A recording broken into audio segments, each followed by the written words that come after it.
शुभप्रभात. श्री परमरहस्य वाचन अध्याय क्रमांक 11 ओवी क्रमांक 61 श्लोक क्रमांक 11. इष्टलिंगार्पितं किं वा प्राणलिंगार्पितं तथा भावलिंगार्पितं तत् वदं ब्रूहि मे परमेश्वर. पार्वती म्हणे, लिंगमूर्ती लिंगत्रयाची अर्पण स्थिती मध्ये निरोपावी पशुपती जग उद्धारा कारणे. इष्टलिंगाशी कोण अर्पणे तृप्ती असे, प्राणलिंगी तृप्ती कैसे वसे, भावलिंगी तृप्ती जगदीशे निरोपावी कैसे ती.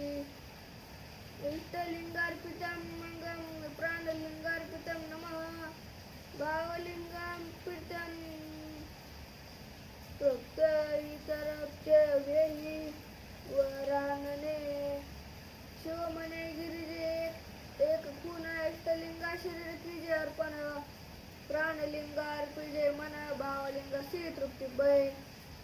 देह बुद्धीचा सर्वस्व त्याग तुझे, त्या नाव इष्टलिंगार्चन सहजे. मनाचे चंचल तो अर्पिजे, प्राणलिंगार्चन त्या नावम. जे घडे तयास तृप्ती, ते भावलिंग अर्पण स्थितीत. या परी त्रिलिंग अर्पण गती निरोपिली तुझ अर्पी.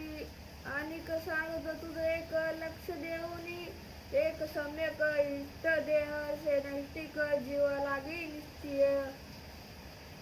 देह हा इष्टलिंग अर्पित असे, इष्टदेही इष्टलिंग वसे.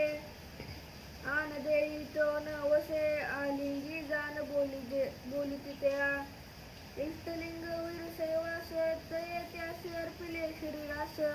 प्राणलिंग अर्पित मानस, तृप्ती जाण भावलिंगा. लिंगधारी महायोगी जे विनटले भावलिंगी, तयाची इच्छा अहंता जागी न प्रवर्ते कालत्रयी. हे भेद चरलिंगाचे गुजे स्थावर बोलती वाचे, भेदा भेद काढती तयाचे वाटे स्मय मानसी. ज्या काळी धर्महानी शिवभक्तीचे उच्छोदनी, वीरशैव मार्ग